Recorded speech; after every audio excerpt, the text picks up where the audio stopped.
C'est bon. Alors, bonsoir tout le monde. Bienvenue à cette assemblée ordinaire du 6 juillet 2020. Très heureuse d'être en vivant parmi vous ce soir. Ça fait du bien de recommencer la démocratie municipale. Donc, au point 1, nous avons, juste avant de commencer, pardon, j'ai oublié que la séance sera diffusée demain sur notre site. C'est un test qu'on fait ce soir là, avec le faire et en direct et en Zoom. Donc, au point 1, acceptation de l'ordre du jour. Qui propose que l'ordre du jour soit présenté? Donc, proposé par M. Brunet et appuyé par Mme Laflamme. C'est adopté. En suivi d'assemblée, j'aurais 3 petits suivis à faire. Le premier, ce serait la situation concernant la 117 Nord. Vous avez vu qu'elle était ouverte là, sur une voie de chacune des directions. Monsieur Albert, est-ce que vous avez plus de détails à savoir quand est-ce que les travaux vont être terminés? Oui, en principe, l'entrepreneur avait planifié de finir les travaux justement à la fête des vacances de la construction.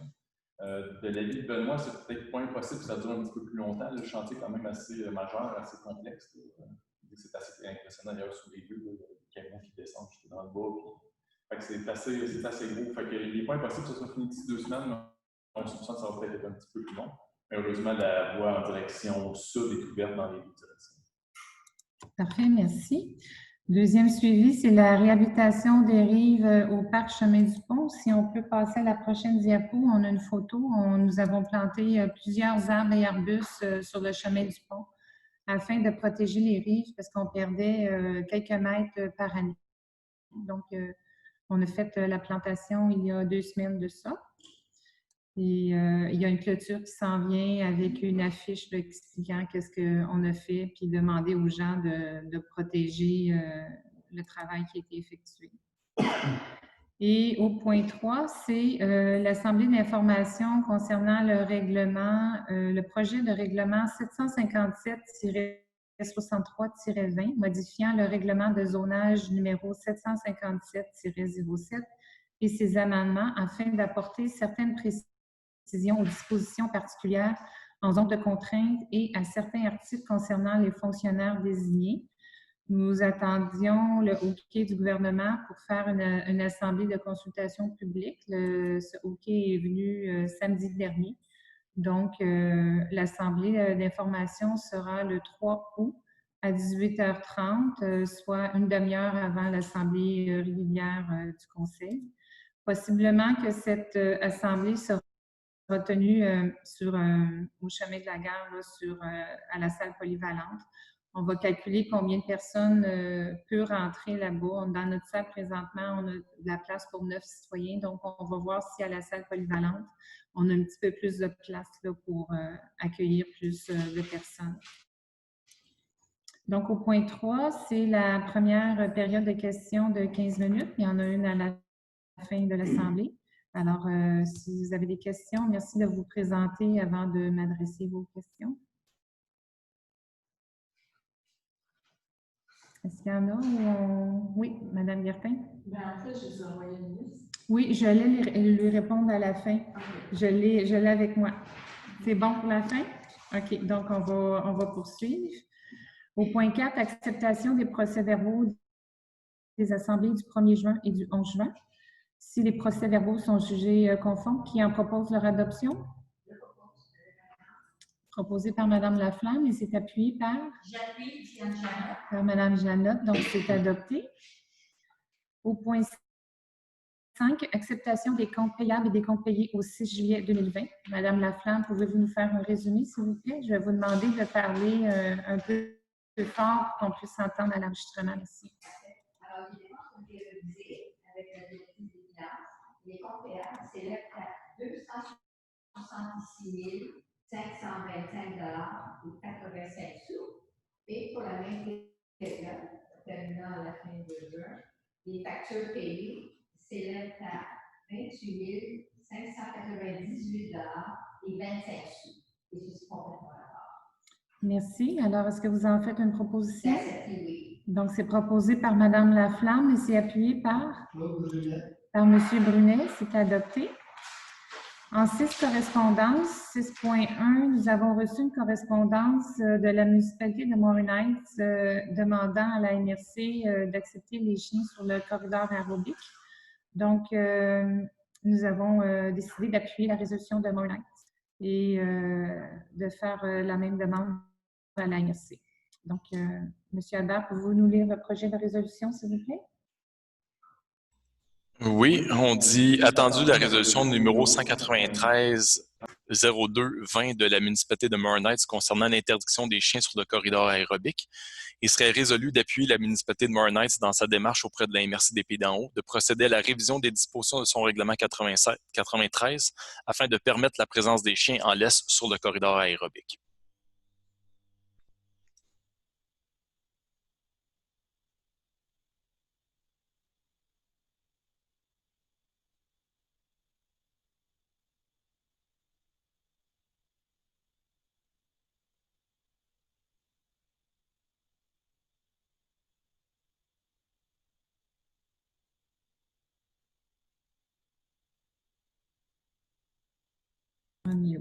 Voilà. Parfait. Donc, ça a été proposé par Mme Laflamme et appuyé par Mme Auger. Nous sommes rendus à 6.2, programmation de soutien à la mise à niveau et à l'amélioration des sentiers et des sites pratiques d'activités de plein air. Un peu avant Noël, nous avions déposé une demande de subvention pour faire un lien pédestre entre le petit train du Nord et la réserve Alfred Kelly. Et malheureusement, notre demande n'a pas été retenue. Donc, c'est une correspondance nous avisant de ce fait. En 6.3, certification de reconnaissance, municipalité Amis des aînés pour 2020 et 2022. La municipalité a renouvelé ce qu'on appelle Madame. En 7, administration, 7.1, embauche de Mme Marianne Delcourt dans un poste régulier à horaire flexible à titre de technicienne en loisirs. Mme Delcourt est avec nous depuis 6 mois et sa période de probation est terminée. Donc, il y a lieu de lui donner sa permanence. Monsieur Albert, s'il vous plaît. Oui, attendu que le Conseil désire retenir les services d'une technicienne en loisirs, attendu que Mme Marianne Delcourt a complété sa période de probation de 6 mois, il serait résolu d'embaucher Mme Marianne Delcourt à titre de salariée régulière à horaire flexible à l'échelon 1 dans le poste de technicienne en loisirs, et ce, selon les termes et conditions de la convention collective du syndicat des travailleurs et travailleuses de la municipalité de Piémont. Merci. Qui en fait la proposition? Je propose. Proposé par M. Houd et appuyé par? J'appuie, Diane Janotte. Appuyé par Mme Janotte, c'est adopté. En 7.2, désigner M. Jean-François Albert, directeur général, Mme Sylvie Dupuis, directrice des finances et directrice générale adjointe, et Mme Cassandre Carrette, directrice du service des loisirs et de la culture, à signer pour et au nom de la municipalité de Piémont l'entente de filtrage avec la Sûreté du Québec. Donc, qui en fait la proposition? Je propose. Proposé par M. Houd et appuyé par? J'appuie, Diane Janotte. Par Mme Janotte, donc c'est adopté. En 7.3, collaboration avec le ministère des Transports du Québec pour l'aménagement du cours d'eau Chemin Hervé. La municipalité démarre par cette résolution la procédure officielle avec le ministère afin de réaliser les travaux d'aménagement du cours d'eau Hervé pour condamner la conduite souterraine permettant d'acheminer les eaux jusqu'à la rivière du Nord. C'est la municipalité qui sera responsable de la réalisation des travaux, mais le ministère se chargera des coûts, à l'exception des servitudes à obtenir pour le nouveau tracé du cours d'eau. Les travaux se feront en 2021. Est-ce que vous avez des informations supplémentaires dans la résolution?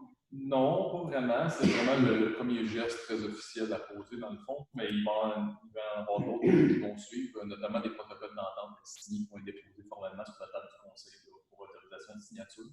Les travaux en principe doivent se faire au printemps-été 2021. Merci. Alors, qui en fait la proposition? Claude Brunet propose. C'est proposé par M. Brunet et appuyé par? Pierre Salois, j'appuie. Par M. Salois, donc c'est adopté. En 7.4, projet retenu dans le cadre du projet budget participatif.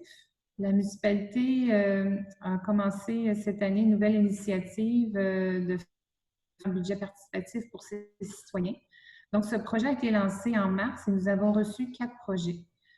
Comme convenu, le Conseil a procédé à la prévalidation des projets et 2 ont été retenus. Et comme ceux-ci, tous les 2 peuvent être réalisés à l'intérieur de notre budget. Donc, nous sommes heureux d'annoncer que les projets soumis par Mme Johanna Riboulet et Mme Laurence Guénier ont été retenus. Le premier projet consiste à végétaliser un espace avec des plantes mellifères et fruitières pour attirer les abeilles et produire des fruits accessibles gratuitement à la population. Et le second projet consiste à installer un piano public qui pourra être décoré par un ou une artiste locaux.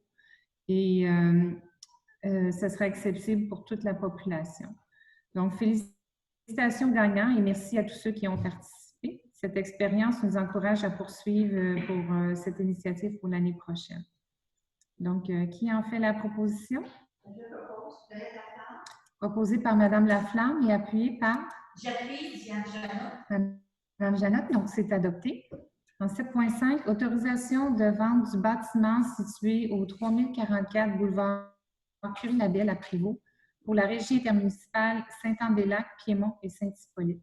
Il s'agit de l'ancien poste de police que notre régie avait, qui est situé à Prévost, les SQ qui sont là, mais pour Rivière-du-Nord, pas pour nous desservir. Donc, le responsable de la, comment ça s'appelle? La SIC, c'est ça, ont décidé de nous acheter le bâtiment parce qu'on voulait le mettre en vente. Donc, pouvez-vous nous lire le projet de résolution, s'il vous plaît? Oui. Attendu que la municipalité fait partie de la régie intermunicipale de Saint-Anne-des-Lacs, Piémont et Saint-Hippolyte, attendu l'évaluation faite par la firme Bruyère et Charbonneau le 2 mai 2019 au montant de 640 000, attendu l'évaluation faite par l'agente immobilière Lucine Ferrand en juillet 2019 au montant de 699 000, attendu l'évaluation faite par l'évaluateur de la Société québécoise des infrastructures au montant de 753 000, attendu que la régie a reçu une offre d'achat de la part de la Société québécoise des infrastructures au montant de 700 000 pour l'acquisition du lot 2 225 373 situé au 3044 boulevard Curie-Labelle à Prévost, connu comme étant l'ancien poste de police de la régie intermunicipale de police de la Rivière-du-Nord. Il serait résolu d'accepter la promesse d'achat de la Société québécoise des infrastructures datée du 12 juin 2020 pour l'acquisition du bâtiment situé au 3044 boulevard Curie-Labelle au montant de 700 000 $. Merci. Qui en fait la proposition? Pierre Salois, je propose. Proposée par M. Salois et appuyée par? Donc, appuyé par M. Brunet, c'est adopté. La municipalité de Piémont a environ 27 là, de ce montant-là, de ses parts. En 7.6, embauche d'employés au camp de jour. Depuis la dernière résolution, nous avons fait l'embauche d'une nouvelle animatrice pour remplacer un animateur qui a donné sa démission et de 2 accompagnatrices pour des enfants avec des besoins spéciaux.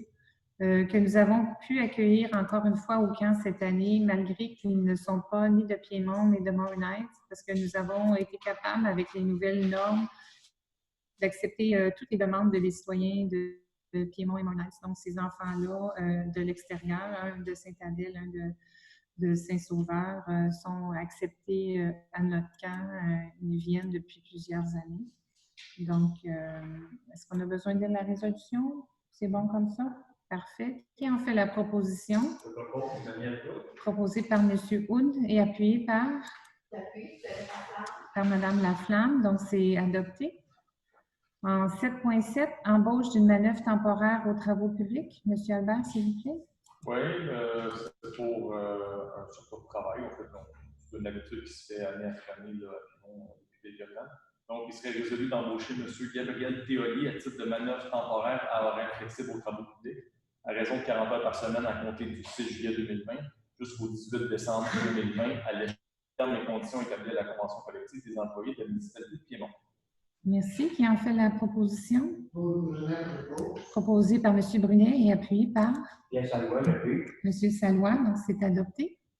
En 7.8, reprise et calcul des intérêts et pénalités sur les sommes dues à la municipalité.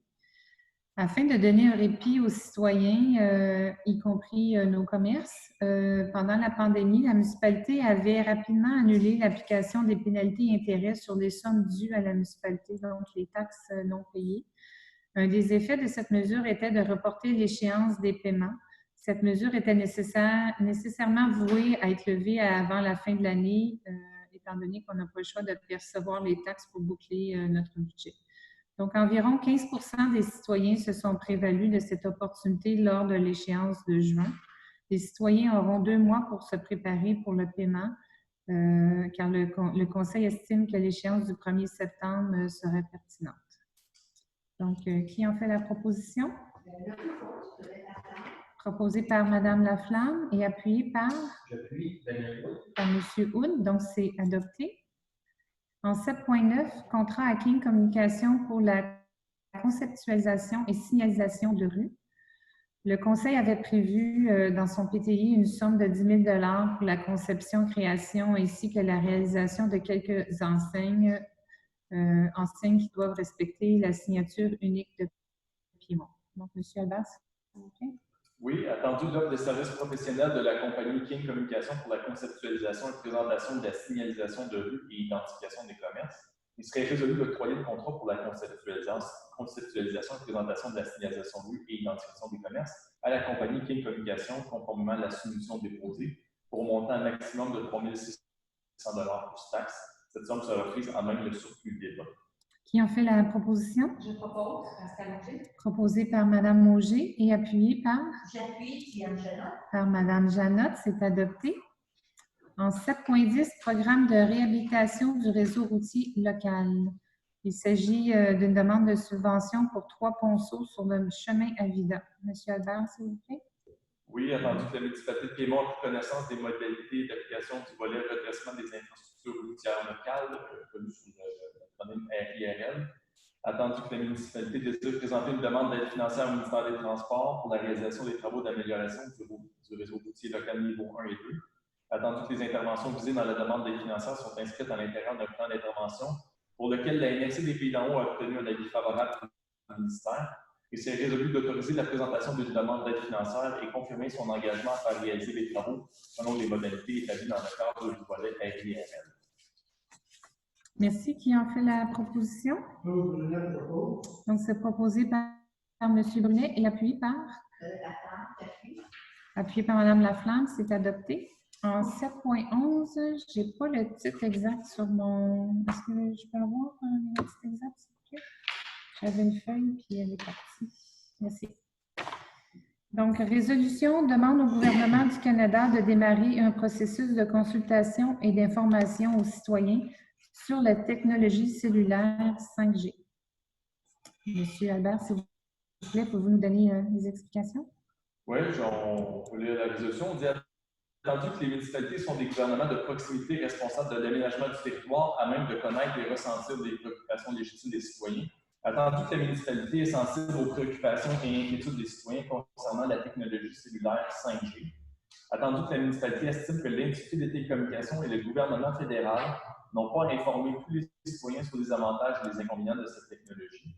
Attendu que la municipalité estime que l'acceptabilité sociale concernant le développement de la technologie 5G est insuffisante. Attendu que la municipalité croit au développement technologique et assez bien fait dans un contexte de développement durable.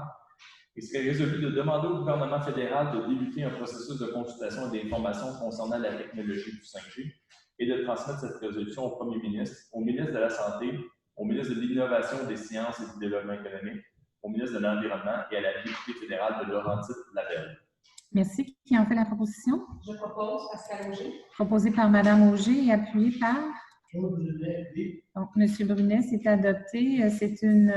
On a eu une demande citoyenne à cet effet, puis c'est une résolution qui est inspirée d'une résolution qui a été adoptée par la Ville de Prévost il y a quelques mois.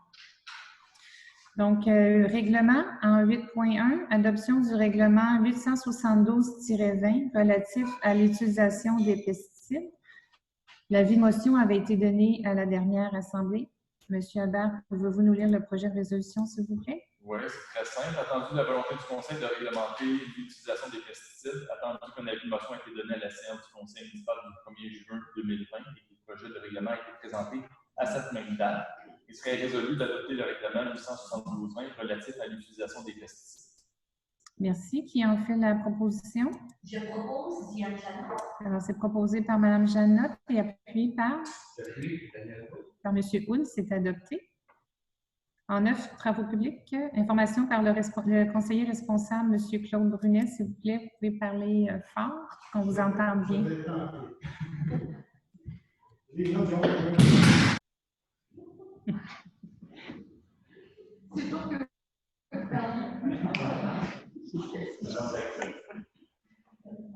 11 juin dernier. Travail sur le budget 2020 de la député. Une histoire de relogement sanitaire est complétée. Le camion d'instance sur le 89 est vendu pour les pièces. Le marquage à chaussée est terminé le 17 juin. Le maître du boulot est éteint. 9 citoyens sociaux ont été contactés au sujet du projet sanitaire. Une plainte de vue pour l'automne 2020. Réalisation de nouvelles réunions. Champ des donations communautaires des Jésus, nous sommes à la recherche d'une solution. Ceci est complètement important. Merci beaucoup. Donc, on est rendu au point 10 en urbanisme. Information par la conseillère responsable, Mme Pascale Augier, s'il vous plaît. Merci, Mme la mairesse. Donc, en juin 2020, le service a livré 48 permis qui ont généré 2055 $ de revenus, comparativement à 37 permis livrés en juin 2019, 2373 $ et 40 de revenus. 10.1, dépôt du procès-verbal du comité consultatif d'urbanisme du 18 juin 2020. Mme Augier, pouvez-vous nous faire un résumé, s'il vous plaît? Donc, le comité consultatif d'urbanisme s'est réuni en assemblée une fois en juin, soit le 18 juin. Le CCU a procédé à l'analyse de 7 demandes d'analyse des critères dans les paramètres d'intégration et d'implantation architecturale pour différents travaux de rénovation, une nouvelle construction résidentielle et un aménagement paysager qui seront plus amplement détaillés dans les prochains points à l'ordre du jour. Le CCU a également procédé à l'analyse de 3 demandes de dérogation mineure qui vous seront plus amplement détaillées dans les prochains points à l'ordre du jour. Merci. Donc, en 10.2, annulation de la servitude numéro 22 45 53 017 en faveur de la municipalité de Piémont en raison du déplacement du module de jeu vers le parc Gilbert-Aubin. Il s'agit du petit parc qui est situé sur chemin des Épinettes et des Freins sur le coin, qui est très peu utilisé. Et cet endroit-là serait où serait l'entrée de la résidence de personnes âgées qui devra débuter sous peu sur le chemin de la promenade. La diminution de la circulation sur le chemin de la promenade fut un des éléments amenés par les résidents du chemin lors de la consultation publique sur l'amendement réglementaire pour ce projet en début d'année 2019. Donc, l'annulation de la servitude se fera au bureau du notaire-major et les frais de déplacement du module, environ de 14 000 $, seront payés par M. Dubé. M. Albert, pouvez-vous nous lire le projet de résolution? Est-ce qu'il y a du nouveau? Non, déjà le mandat a été donné pour déplacer le module. Ça devrait se faire à l'automne en principe. La résolution va telle quelle, que suit. Attendu qu'une servitude est enregistrée en faveur de la municipalité sur le lot 5 722 024, attendu qu'un module de jeu municipal est présent à cet endroit et qu'il sera déplacé auprès du propriétaire vers le parc Gilbert-Aubin dans les prochains mois. Entendu qu'en raison du retrait du module de jeu, la municipalité n'a plus d'intérêt à conserver une servitude à cet endroit. Entendu qu'en raison du retrait de l'annulation de cette servitude, l'accès à un stationnement souterrain, permettra l'accès à un stationnement souterrain pour un bâtiment futur. Attendu que l'accès futur au stationnement souterrain via le chemin des Épinettes permettra une diminution de la circulation et de l'achalandage sur le chemin de la promenade, qui est prévu en cul-de-sac, et il serait résolu d'autoriser l'annulation de la servitude et d'autoriser la direction générale et la mairesse à signer les documents nécessaires à l'annulation de cette servitude. Merci. Qui en fait la proposition? Je propose Daniel Wood. Proposée par M. Houle. Il s'est appuyé par J'appuie Pascale Augier. Mme Augier. Donc, c'est adopté. En 10.3, cession de terrain et versement d'une somme d'argent pour fin de parc et espace naturel, projet résidentiel Arbre des Falaises, phase 1 à 4. Madame Auger, s'il vous plaît.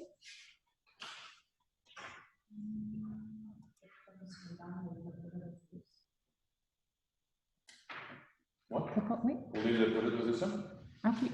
On dit, attendu que le règlement de lotissement 759-07 et ses amendements prévoient comme condition d'approbation d'un plan relatif à une opération cadastrale la cession d'un terrain d'une superficie équivalente à 10 de la superficie totale du site faisant l'objet de l'opération cadastrale ou le versement d'une somme équivalente à 10 de la valeur du site pour fin de parc.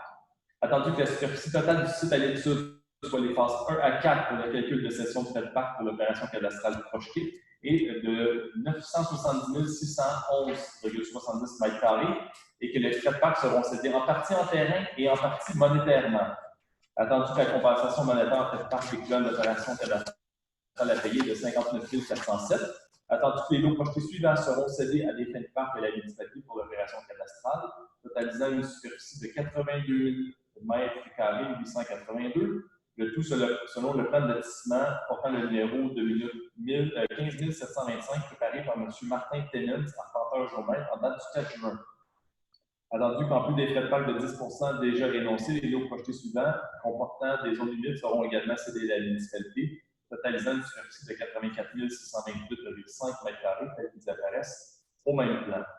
Il serait donc résolu d'autoriser la cession en frais de parc de 10 par une combinaison de terrains cédés pour une superficie de 82 890 m², ainsi que le versement d'une somme de 59 407 pour l'opération cadastrale visant l'ensemble des phases de Havre des Falaises, en plus des espaces naturels d'une superficie de 84 628,54 cédés comportant des zones humides, tout selon le plan de Martin Tennant.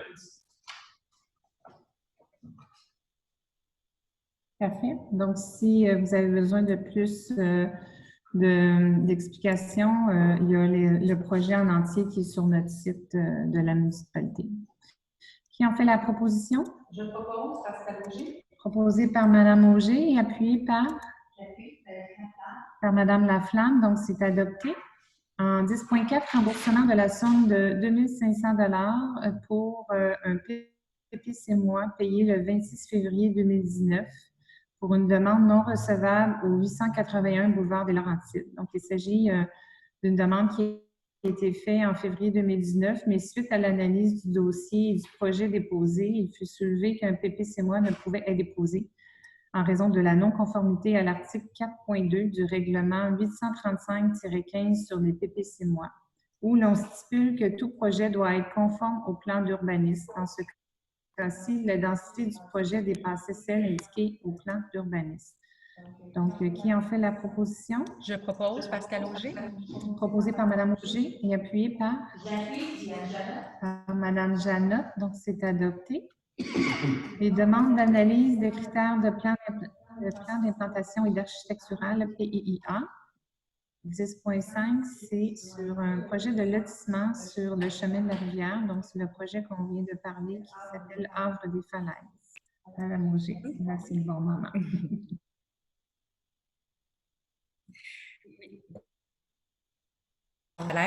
Le projet de lotissement phase 1 à 4 est assujetti au règlement sur le PIA. Le plan, sur la prochaine photo, on va voir le plan avec les espaces verts qui seront cédés à la municipalité en frais de parc et en espace naturel. Ici, c'est le plan de lotissement technique des lots projetés.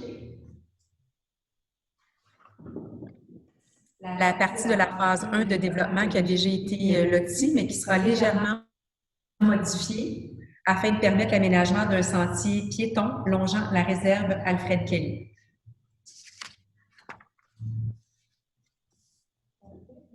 Parfait. Donc, qui en fait la proposition? Je propose. Donc, proposé par Mme Auger et appuyé par Mme Janotte. Donc, c'est adopté. En 10.6, 289 chemin du Bosquet. Mme Auger. Donc, on voit la localisation du 289 chemin Bosquet. Le rectangle rouge à l'avant de la bâtisse représente la nouvelle galerie qui sera en ciment avec un garde-corps en verre trempé. Le rectangle rouge à l'arrière de la résidence représente une nouvelle galerie. Le rectangle rouge à droite sur le côté et pour l'ajout d'une portion de toiture, 6/12 pour le porche. Parfait. Monsieur Albert, pouvez-vous nous lire le projet de résolution?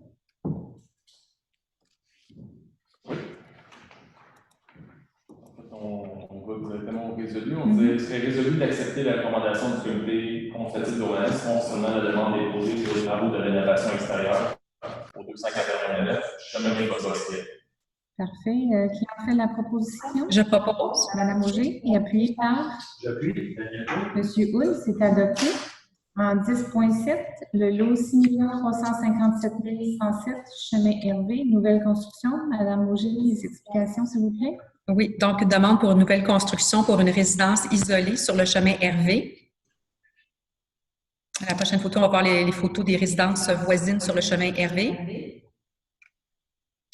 Le plan d'implantation, les vues des différentes façades et le choix des matériaux de revêtement, soit le cannexel de couleur brun barista et la toiture en bardeau noir. Merci. Monsieur Albert, s'il vous plaît. Oui, il serait résolu d'accepter les recommandations du comité consultatif d'urbanisme concernant la demande déposée pour la construction de la nouvelle résidence unifamiliale isolée sur le lot 6 357 107 chemin Hervé. Alors, qui en fait la Je propose Pascal Auger. Madame Auger, appuyé par Madame Jeannot, donc c'est adopté. En 10.8, 282 chemin de la Corniche, rénovation extérieure. Madame Auger. Donc, on a la localisation du 282 chemin de la Corniche. Avec une photo de la présente demande, les propriétaires souhaitent démolir une partie de la galerie en cour arrière latérale afin d'y aménager du gazon. Le parement extérieur qu'on voit qui est bleu sera peint en vert et le revêtement extérieur blanc restera de la même couleur. Un peu plus loin, on va voir l'échantillon de la couleur choisie, qui est la couleur courant frais. Et un exemple de la galerie avant qui sera refaite en cèdre de couleur naturelle. Les barreaux des garde-corps seront également en cèdre. Merci. Monsieur Albert, s'il vous plaît. Oui, il serait résolu d'accepter les recommandations du comité consultatif d'urbanisme concernant la demande déposée pour les travaux de rénovation extérieure du bâtiment principal du 282 chemin de la Corniche. Merci. Qui en fait la proposition? Je propose Pascal Auger. Proposé par Madame Auger et appuyé par J'appuie, Jeannot. Madame Jeannot, c'est adopté. En 10.9, chemin du Bosquet, rénovation extérieure. Madame Auger, s'il vous plaît. Donc, ici, on voit encore la localisation du 280 chemin du Bosquet. Ce qui est souligné en rouge représente l'implantation de la nouvelle galerie en cour avant et latérale. Ensuite, on voit une photo de la présente demande et un croquis du détail des travaux. Donc, la galerie sera en bois de cèdre rouge avec une rampe en aluminium de couleur noire. Les fenêtres et portes seront remplacées par des nouvelles avec du carrelage de couleur blanche. Merci, Monsieur Albert. Oui, il serait résolu d'accepter les recommandations du comité consultatif d'urbanisme concernant la demande déposée pour les travaux de rénovation extérieure au bâtiment principal situé au 280 chemin du Bosquet. Qui en fait la proposition? Je propose Pascal Auger. Proposé par Madame Auger et appuyé par Monsieur Hull, c'est adopté. En 10.10, 285 chemin. Donc, on voit la localisation du 285 chemin du Vallon. Les propriétaires souhaitent remplacer la peinture bleue existante par la couleur glace polaire et aussi remplacer le bois brun existant par du bois traité de couleur plus pâle. Et sur la prochaine photo, on voit la couleur des deux revêtements qui sont proposés. Merci. Monsieur Albert. Oui, il serait résolu d'accepter les recommandations du comité consultatif d'urbanisme concernant la demande déposée pour les travaux de rénovation extérieure sur le bâtiment principal situé au 285 chemin du Vallon. Alors, qui en fait la proposition? Je propose Pascal Auger. Proposé par Madame Auger et appuyé par J'appuie, Jeannot. Madame Jeannot, donc c'est adopté. En 10.11, 693 rue principale, rénovation extérieure. Madame Auger, s'il vous plaît. Donc, la localisation du 693 rue principale. La demande consiste à remplacer le parement des murs extérieurs par du calissable Et sur la prochaine photo, on voit la couleur du revêtement qui est proposé. Merci. Monsieur Albert? Recommandation du comité consultatif d'urbanisme concernant la demande déposée pour les travaux de rénovation extérieure sur le bâtiment principal situé au 693 rue principale. Merci. Qui ont fait la proposition? Je propose Pascal Auger. Proposée par Mme Auger. Appuyé par, en 10.12, 689 chemin de la Rivière, aménagement paysager. Madame Auger, s'il vous plaît, les explications? Oui, les propriétaires souhaitent implanter un mur d'1 mètre de hauteur en roche en façade afin de stabiliser les pentes. Donc, on voit le détail des travaux avec un croquis qui montre les travaux qui sont proposés. Le remblai et des blais est dans les normes et il y aura aussi une plantation de végétaux. Merci. Monsieur Albert? Il serait résolu d'accepter les recommandations du comité consultatif d'urbanisme concernant la demande déposée pour travaux d'aménagement paysager au 689 chemin de la Rivière. Merci. Qui ont fait la proposition? Je propose Pascal Auger. Proposée par Mme Auger, appuyée par? J'appuie Diane Janot. Mme Janot, donc c'est adopté. Demande de dérogation mineure. L'arrêté ministériel du 7 mai 2020 exigeait que la procédure habituelle de demande de dérogation mineure soit remplacée par une consultation écrite d'une durée de 15 jours. Les 5 prochaines demandes ont été annoncées à l'avance par un avis public dans le journal diffusé sur le territoire ainsi que sur notre site Internet. Les commentaires reçus seront pris en considération par le Conseil. Cependant, on fait un peu un mélange des deux aujourd'hui. Je vais quand même demander s'il y a des questions ou des commentaires dans la salle. Donc, en 10.13, dérogation mineure pour le lot 6 353 174, toujours dans le projet Havre des Falaises. Madame Auger, s'il vous plaît, les explications. Oui, donc c'est une demande de dérogation mineure pour la profondeur d'un lot projeté dans le projet Havre des Falaises phase 1. On voit la localisation ici du projet. En bleu, ce que vous voyez qui est identifié avec 12, c'est là que la demande de dérogation vient pour ce lot-là qui a été déposé, qui est un lot qui est d'une forme irrégulière. Donc, le règlement exige une profondeur moyenne de 60 mètres et ce lot proche une profondeur moyenne de 34,33 mètres. Les membres du CCI recommandent au Conseil de demande.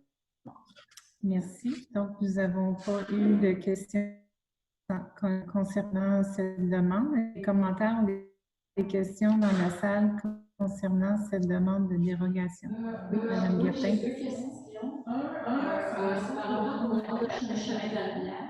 Est-ce que le chemin de la Rivière est développé et ce sera pas possible de se rendre à Havre des Falaises par le chemin de la Rivière via Piémont? Est-ce que vous allez le faire?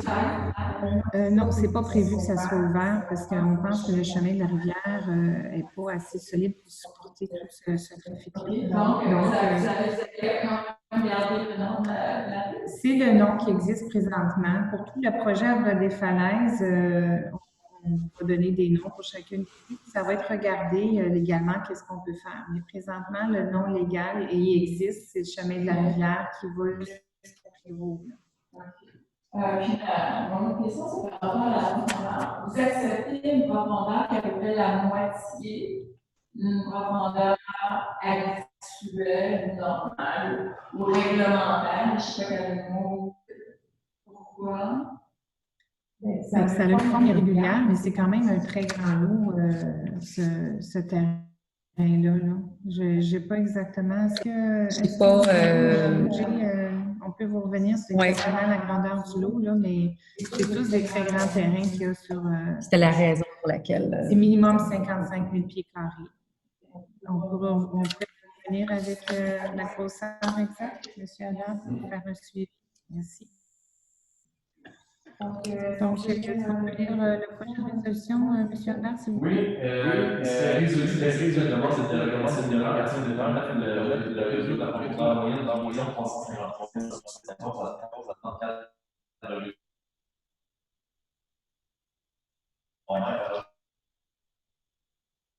Proposé par Mme Auger, appuyé par M. Boule, donc c'est accepté. En 10.14, dérogation mineure, 645 chemin des vents. Madame Auger, les explications, s'il vous plaît. Donc, le 645 chemin des Vents est situé sur une rue privée qui compte 3 résidences, incluant celle-ci. On voit la localisation du 645 chemin des Vents. Donc, sur la prochaine photo, vous allez regarder, si vous regardez la photo de gauche, ce qui semble être la façade arrière est en fait la façade avant, avec adresse civique sur le chemin des Vents. Sur la photo de droite, on voit la façade principale de la résidence qui donne sur la limite arrière de la porte. Donc, le propriétaire souhaite implanter une piscine en cour avant, alors que notre règlement l'interdit. Vous pouvez voir la prochaine photo où serait l'implantation.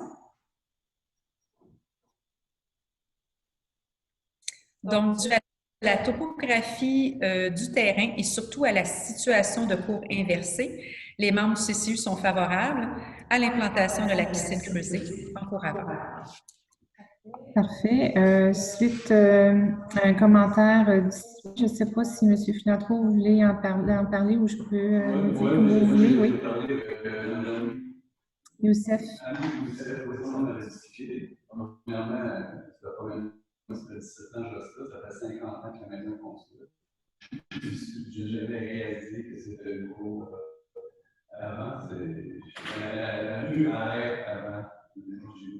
Si vous voyez un peu en avant, c'est 2 balançoires qui sont des petites filles, des petites voisines qui se balancent.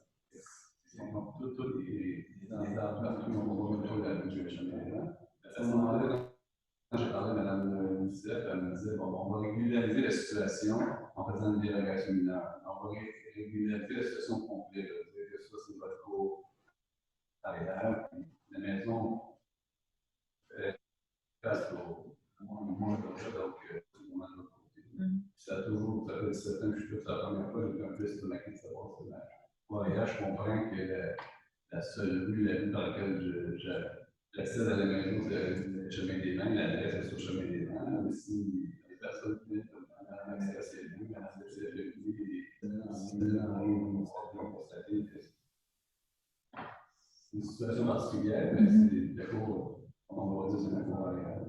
Et je peux vous assurer que presque tout le conseil s'est déplacé aussi pour aller voir. Est-ce qu'il y aurait d'autres commentaires ou questions dans la salle? C'est bon. Donc, on a décidé de se ranger à la demande citoyenne puis de réglementer, de faire la dérogation mineure pour l'ensemble du terrain. Monsieur Abbas, s'il vous plaît.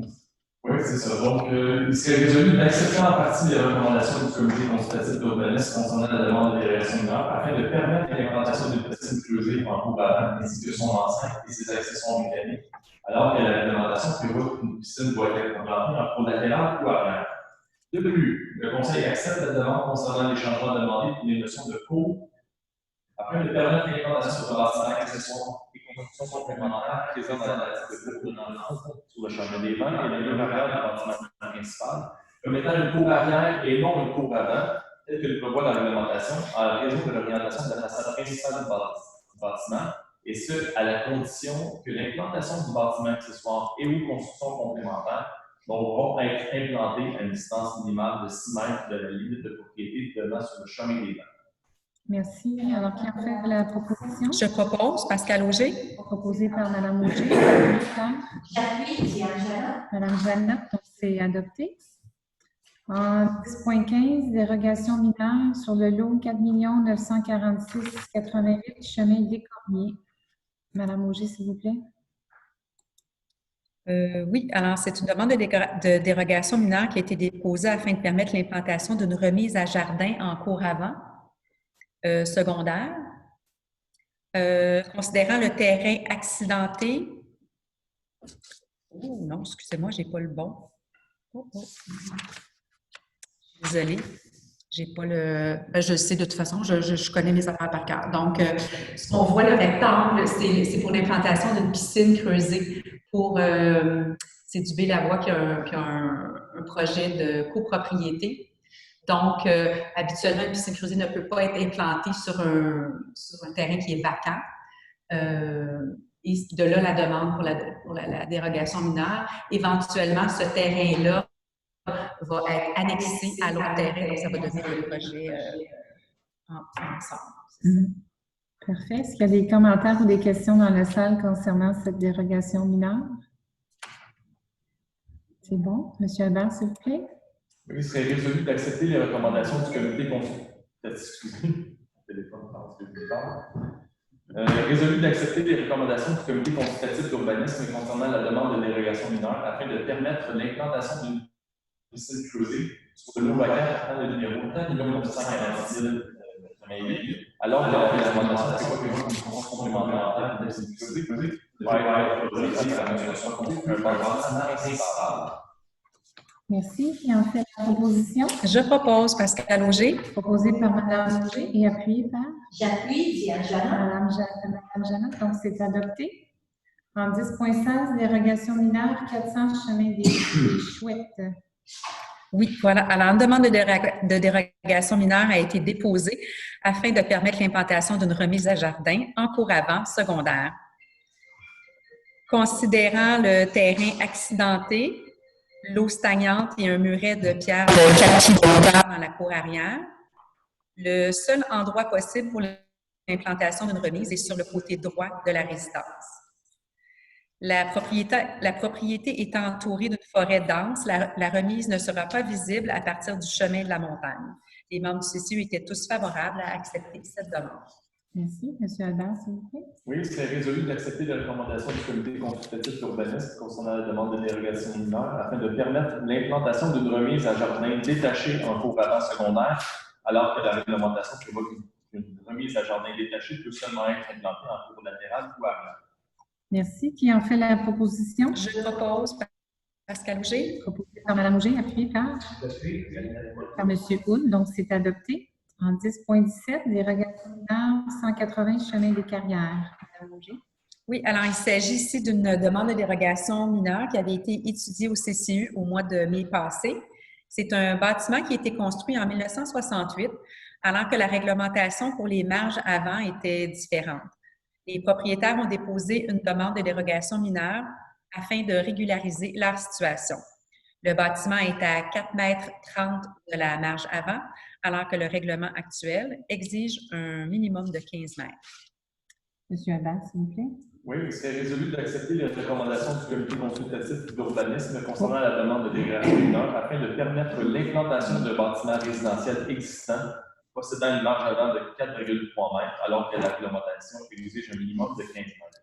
Oui, juste avant, est-ce qu'il y avait des questions ou des commentaires dans la salle concernant cette dérogation mineure? Oui. Je juste comprendre. Le règlement habituel actuel demande une marge avant de 15 mètres, 45 pieds. Oui. Vraiment. Oui, c'est ça qu'on avait. On avait, oui. C'est parce que devant chez moi, là, il y a une maison en construction, ça ressemble pas à 15 mètres. Ben, elle est, je peux vous dire, elle a été vérifiée à plusieurs reprises, puis elle respecte vraiment la marge.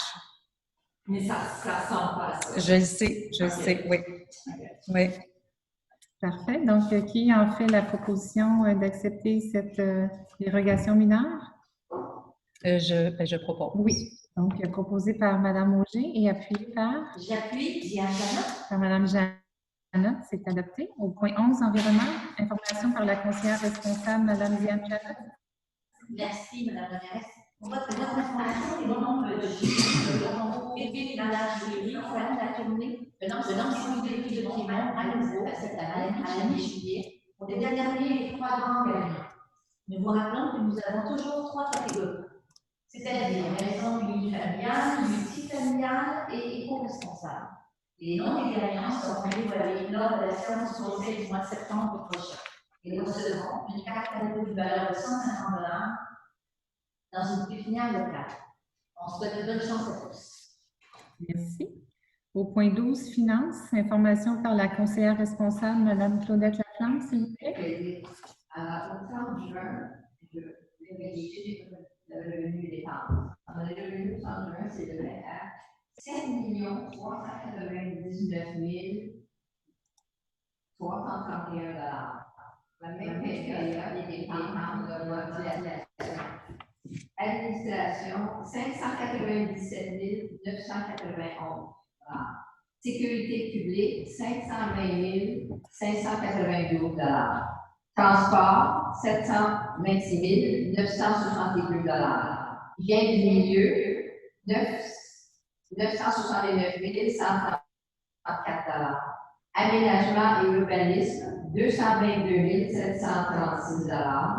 Loisirs et culture, 255 190 $. Frais de financement, 40 630 $. Remboursement de capital, 399 432 $. Investissement zéro. Total des dépenses s'élève à 3 732 677 $.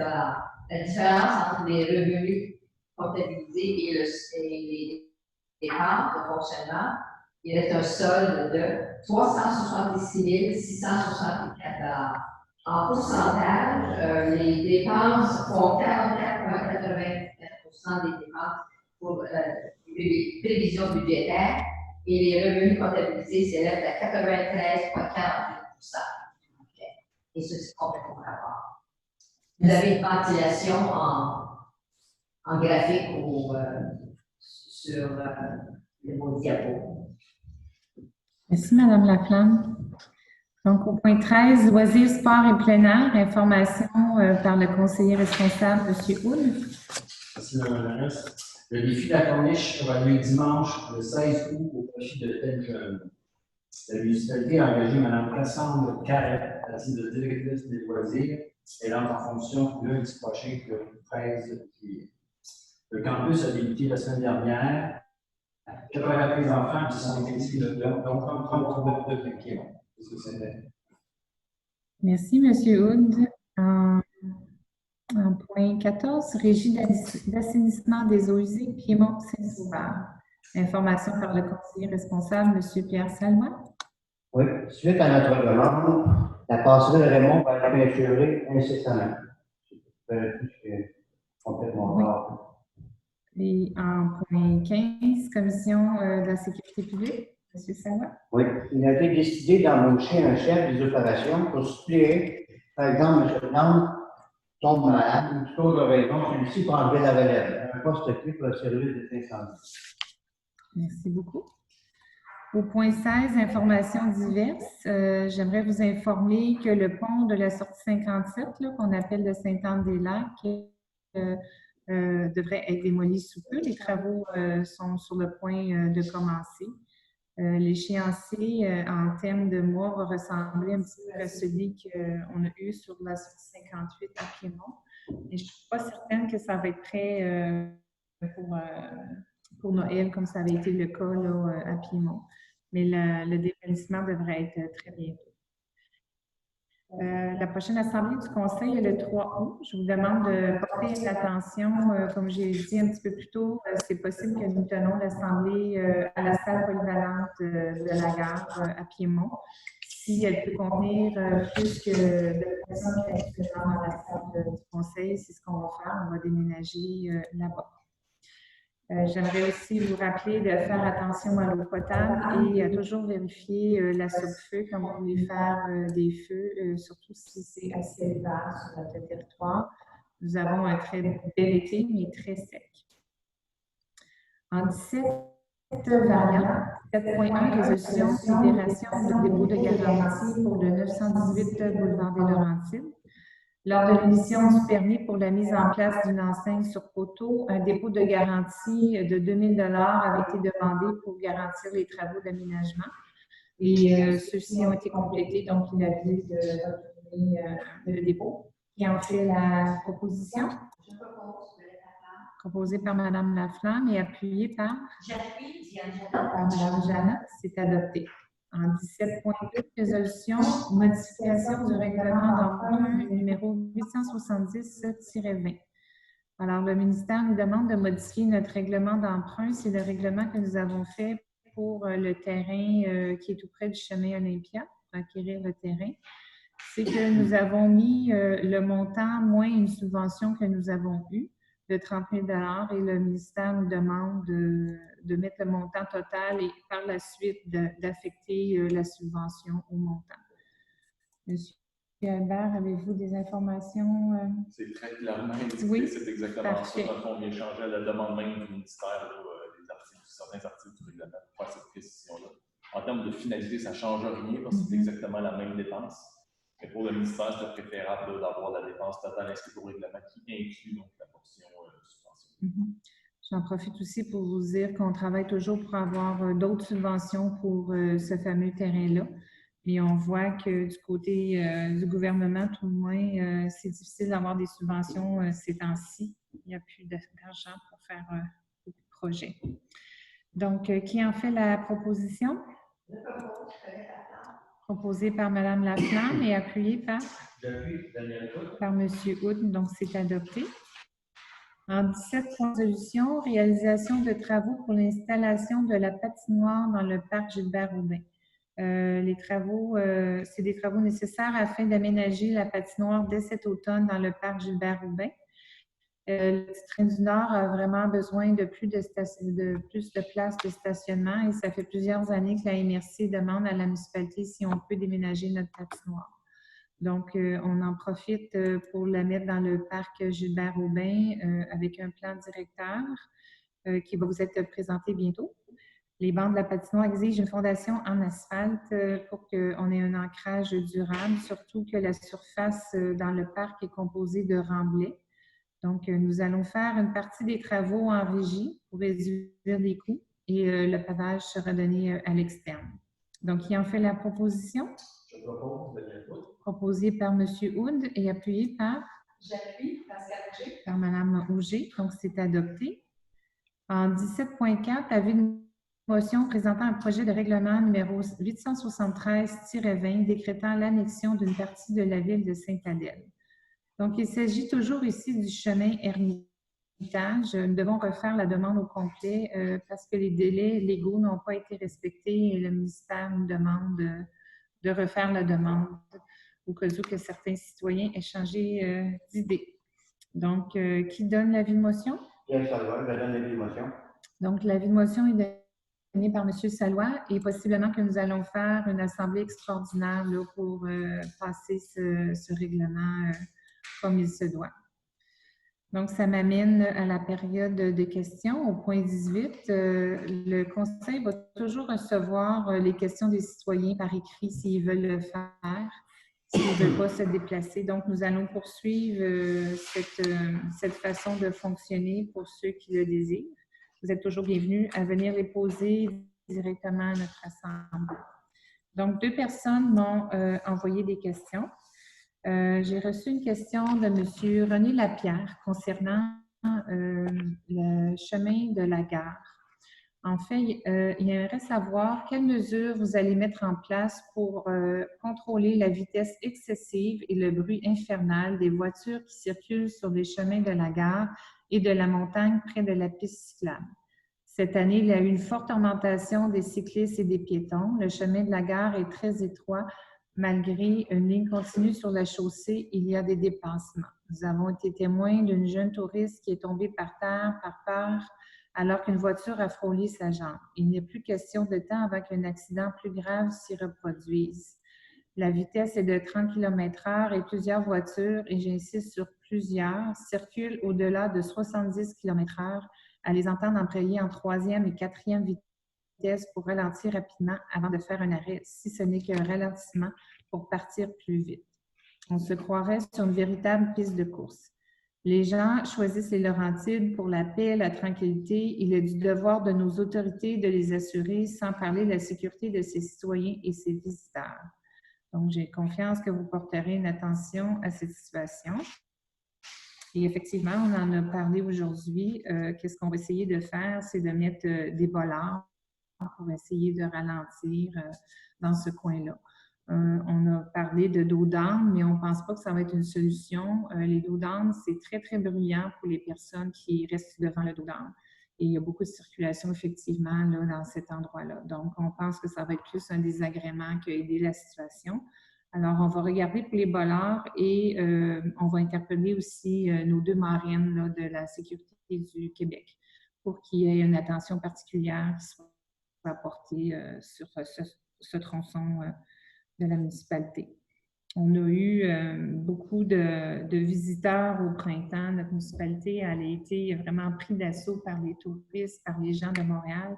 On a aussi un impact sur le chemin principal.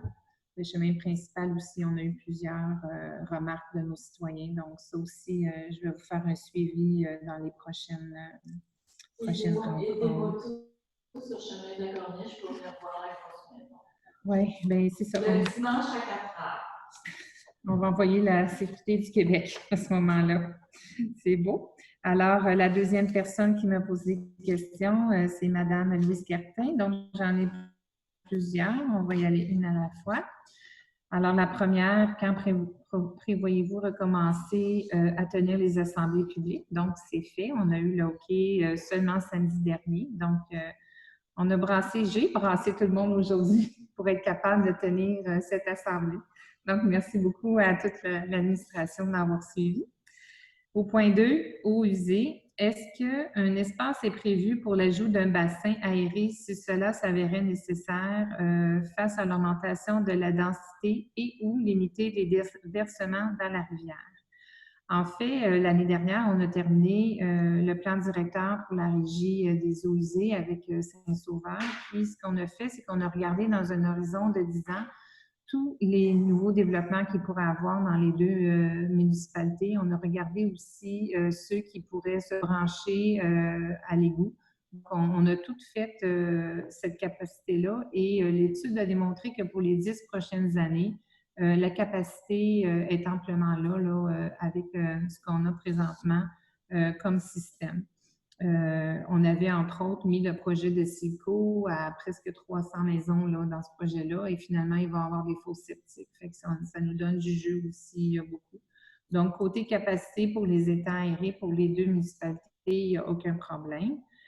Quel est le pourcentage des fosses septiques défectueuses sur le territoire de Piémont? Juste avant, excusez, j'ai oublié de remplacer les déversements dans la rivière. Les déversements, quand il y en a, c'est très peu fréquent à Piémont. Dans la rivière, ce n'est pas aux étangs qu'il peut en avoir, c'est plus à la station de pompage. Quand il y a un défaut ou quelque chose, c'est à ce moment-là qu'il y a des déversements dans la rivière. Quand ça s'en va dans nos étangs aérés, ça suit son cours et ça va dans la rivière, mais à ce moment-là, c'est rendu acceptable là, avec les normes du ministère. Donc, si je reviens à l'autre question, quel est le pourcentage des fosses septiques défectueuses sur le territoire de Piémont? Présentement, nous avons 2 dossiers ouverts, dont un des 2 qui devrait être réglé prochainement par un branchement au réseau municipal. C'est sûr que l'objectif ici est de 0. Là, dès qu'on a des tests qui nous prouvent qu'une des fosses septiques est défectueuse, il y a des suivis qui sont faits avec nos citoyens. En 3, projet Havre des Falaises, on a plusieurs questions. Donc, la présentation du projet représente 4 phases. Avez-vous un aperçu de l'échéancier pour réaliser ces 4 phases? Donc, le promoteur estime environ 5 ans, dans le meilleur des cas, mais ça ne dépassera pas 10 ans. Par contre, je peux vous dire que notre personne, nos droits de mutation sont déjà atteints pour l'année. Les maisons se vendent et les terrains se vendent et ça bouge beaucoup dans notre municipalité. Donc, si ça continue, on pourrait penser que le 5 ans serait réaliste pour ce projet-là. On indique que les terrains seront de 70 000 pieds carrés, c'est une moyenne. Quand on regarde les plans, la superficie des terrains semble varier. Pouvez-vous nous dire quelle est la fourchette des lots? Donc, c'est entre 53 819 pieds carrés à 153 999 pieds carrés. Donc, c'est tous des immenses terrains. Dans la présentation du projet, on évoque que les installations de cycles et de puits artésiens sont moins dommageables à l'environnement. Pouvez-vous nous expliquer comment? En fait, dans la présentation du projet, les installations septiques et l'utilisation de puits sont moins dommageables pour l'environnement. On n'a pas mentionné que c'était moins dommageable pour l'environnement. On a plutôt mentionné que le retrait des projets intégrés et la réduction de la densité ont eu comme un impact sur la modification du projet. Et on devait avoir égouts et aqueducs et maintenant, on s'en va vers fosse septique et puits. Par contre, si on regarde, quand on a un puits ou une fosse septique, mais on choisit où on veut le mettre, on choisit s'il y a des arbres en particulier qu'on veut conserver. Fait qu'à ce point de vue-là, ça pourrait être intéressant pour l'environnement. Certainement que les personnes qui ont un puits sont plus économes sur l'utilisation de l'eau. C'est très rare qu'on les voit arroser toute la nuit puis gaspiller l'eau. Et quand on a un champ d'épuration, il n'y a aucune chance qu'il y ait un débordement à la rivière, comme ça peut être le cas avec un égout. En 4, quelles sont les mesures prises dans ce projet, mais également pour les autres projets de construction importants individuels afin de protéger la nappe phréatique et l'approvisionnement en eau Piémont Saint-Sauveur? En fait, on est avec Saint-Sauveur seulement pour un puits. La municipalité de Piémont, on a 2 puits qui sont juste à nous. On a le puits commun qu'on partage avec 30 % de la capacité avec Saint-Sauveur et Saint-Sauveur, juste à côté, a un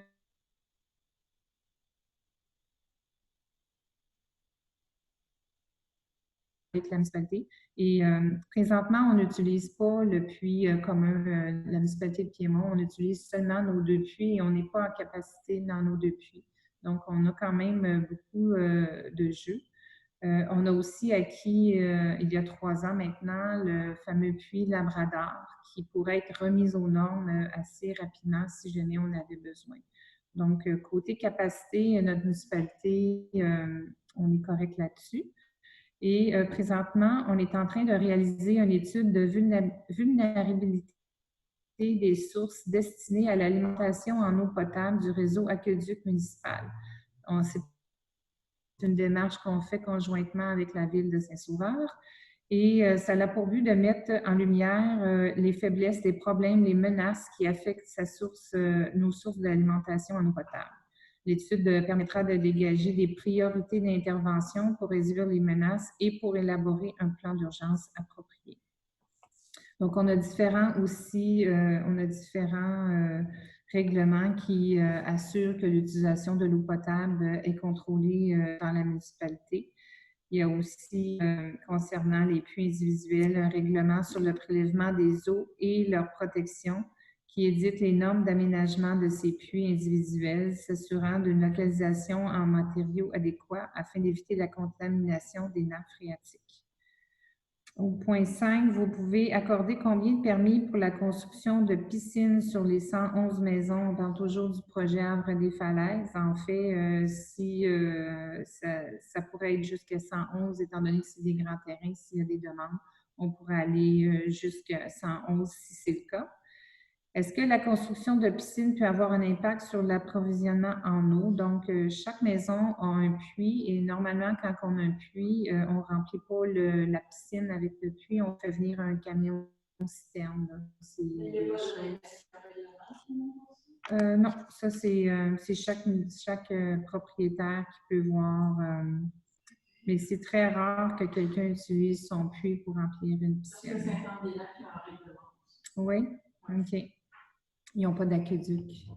Non, et ils ont des problèmes d'approvisionnement parce qu'il y a une densité assez grande à certains endroits qui a des problèmes d'approvisionnement parce que la nappe phréatique se diminue, je ne sais pas trop. Oui, mais c'est, en tout cas, dans l'étude de vulnérabilité, on va le voir, mais ce qu'on m'a dit, moi, c'est que l'eau est concentrée le long de la rivière du Nord. Donc, c'est pour ça que la Ville de Saint-Sauveur n'a pas d'eau sur son territoire. Ils ont cherché, puis ils n'ont pas d'eau.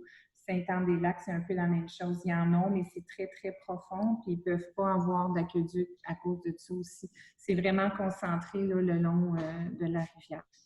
Puis dans les nouveaux terrains qu'on acquiert aussi de Silco pour le projet Havre des Falaises, le dernier terrain a déjà un puits qui est pour Batcha aussi. Donc, on sait que d'un bout à l'autre de notre territoire, le long de la ceinture là, de la rivière, il y a quand même beaucoup de capacité. Si je retourne à nos questions, j'étais rendue à, sinon, à 5, j'avais la protection des arbres aussi. À 6, oui. Moi, j'ai 6. Il est indiqué que le projet qu'on permettra les chiens dans la réserve naturelle d'Alfred Kelly, ils ne sont pas permis. Qu'est-ce qui est prévu exactement? En fait, c'est qu'il... OK, je ne sais pas ce qui s'est passé, je l'avais à 6. Donc, je vais répondre à celle-là, puis je vais retourner. Donc, par rapport aux chiens, c'est pour ça qu'on a acquis les fameux terrains qu'on a parlé un petit peu plus tôt. C'est que c'est pour nous permettre justement de pouvoir faire des randonnées avec nos chiens sans nécessairement de passer dans la réserve. C'est pour ça qu'on a décidé de déplacer les rablières là, pour vraiment tout faire le tour. Okay, mais moi, ce que je comprends, c'est que si tu habites entre les falaises, avec la réponse, je veux juste m'assurer que je comprends, de reprendre son auto et aller se promener au Mont-Olympia. Non, c'est dans les terrains. Est-ce qu'on peut montrer, M. Albert, avec les parties vertes? Non, on acquiert des terrains justement pour empêcher, pour que les gens, si c'est trop compliqué, les gens vont aller dans la réserve. Donc, tous les terrains qu'on acquiert en vert, c'est pour faire le lien entre le Petit Train du Nord et la réserve. Le vert. Oui, le fluo. Et de là, on peut prendre l'érablière qui va être déplacée, puis on va aller au Mont-Pinacle, par exemple. Et la même chose, plus au sud, on acquiert toute une bande le long de la réserve Alfred Kelly, justement pour que les gens ne soient pas obligés d'aller dans la réserve. Et suite au développement, nous voulons demander aussi au Petit Train du Nord si on peut faire un projet pilote comme il est fait présentement à Val-David, c'est-à-dire d'avoir sur le Petit Train du Nord une voie qui va être réservée seulement pour marcheurs, pour chiens. C'est un endroit qu'on me dit qui serait correct pour ça parce qu'il demande d'avoir une grande surface plane, puis c'est exactement le cas. Donc, c'est des demandes qu'on veut faire auprès de notre MRC. Alors, si je reviens aux arbres, la présentation d'un lot entouré d'une densité arboricole en parallèle indique le nombre pour la coupe et la plantation d'arbres. Donc, 1 arbre par 8 mètres linéaires. Est-ce que le dessin dans la présentation du projet n'est pas un modèle idéal ou irréaliste? Je dirais idéal, c'est pas irréaliste, mais c'est sûr que c'est souhaitable. Est-ce que cette norme ne permet pas un déboisement important? En fait, chaque maison va être soumise au PIA, qui va être soumis au CCU. Et le but est de vraiment faire un abattage minimal des arbres pour chaque terrain. On sait aussi que les terrains sont grands, puis le promoteur veut même faire comme des entrées un peu en S là, pour pas que l'impact visuel soit là.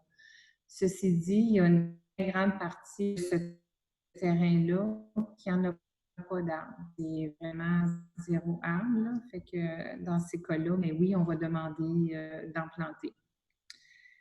Comment prévoyez-vous assurer la cohabitation entre les usagers de la réserve et les résidents et l'accès à la réserve? C'est pas nouveau qu'on a des citoyens qui sont collés sur la réserve. Là, on l'a plus au centre puis au nord de notre municipalité. Donc, on a déjà cette cohabitation puis ça se passe très bien. On souhaite que ça continue de la même façon. On n'est pas si collé la réserve si on regarde ce qui se passe du côté à Prévost, qui sont vraiment très, très proches. Puis, ça se passe bien. C'est sûr qu'on a interpellé CNC, puis on leur a demandé de faire un genre de guide des bonnes pratiques quand on reste proche de la réserve Alfred Kelly. Ce guide-là sera pas seulement pour les citoyens de Piémont, il va être autant pour Saint-Hippolyte et Prévost. Donc, quand on est adjacent à la réserve Alfred Kelly, bien, il va y avoir un guide qui va être produit avec tous les partenaires là, de conservation de la nature.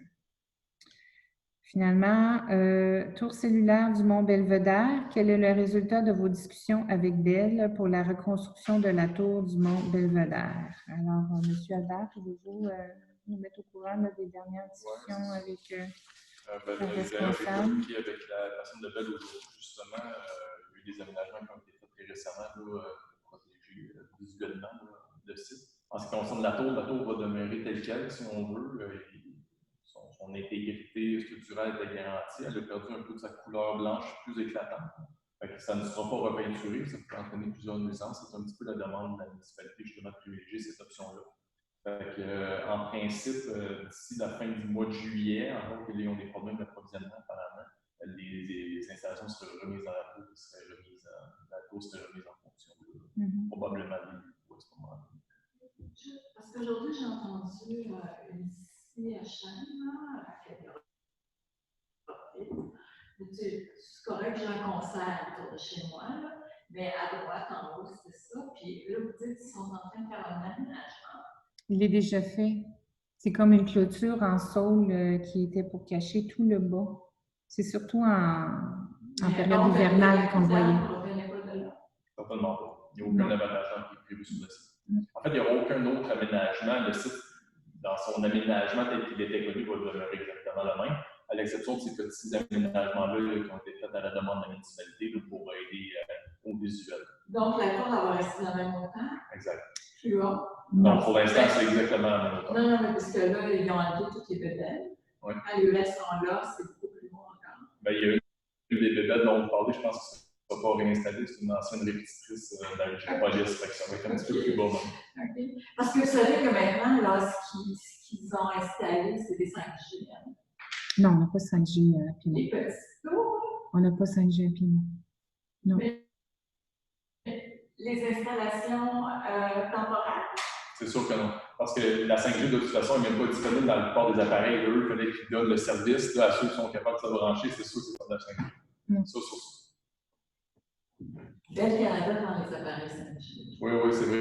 Mais et la technologie. On a vu que ça a commencé à être déployé à Montréal, la publicité, j'ai vu sur l'autoroute, mais je suis convaincu que ce n'est pas de la 5G. OK. Et on a demandé aussi que les équipements que l'impact visuel soit moindre que c'était auparavant parce qu'il y avait comme des tons différents. Là. Alors, on a demandé de s'agencer. C'est les bébelles qui sont les pires. J'appelle ça des bébelles parce que ça ressemble, c'est vraiment très laid. Je sais pas, en tout cas. C'est avec tout ça d'antenne. Puis, juste pour terminer, on avait aussi des caméras qu'on avait demandées. Oui, exact. Ça aussi. Fait que ça aussi, vraiment que la demande a été faite pour les fournisseurs de LED, pour assurer les respects. Parfait. Est-ce qu'il y a d'autres questions?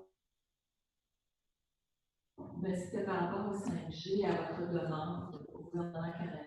Oui. Est-ce qu'il n'est pas trop tard?